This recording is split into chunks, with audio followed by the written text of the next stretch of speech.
కొత్త కార్యవర్గం ఎన్నిక. డెమోక్రటిక్ టీచర్స్ ఫెడరేషన్ రాష్ట్ర కొత్త కార్యవర్గాన్ని హైదరాబాద్లోని టీఎన్జీఓ భవన్లో జరిగిన 16వ రాష్ట్ర కౌన్సిల్ సమావేశంలో ఎన్నుకున్నారు.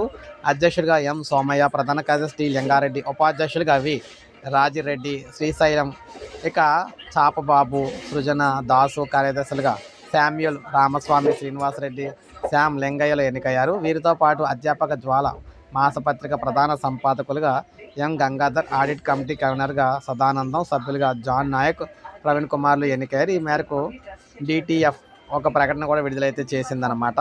20 బ్లాకులకు టెండర్లు వేసేందుకు అయితే మనకి సిద్ధమైంది. అయితే మొత్తం మేము చూసుకుంటే ఉద్యోగులకు సంబంధించి ఒక కొత్త కార్యవర్గం అయితే ఎన్నుకోవడం జరిగింది. డెమోక్రటిక్ టీచర్స్ ఫెడరేషన్ రాష్ట్ర కొత్త కార్యవర్గం అయితే ఎన్నుకోవడం అయితే జరిగిందనమాట.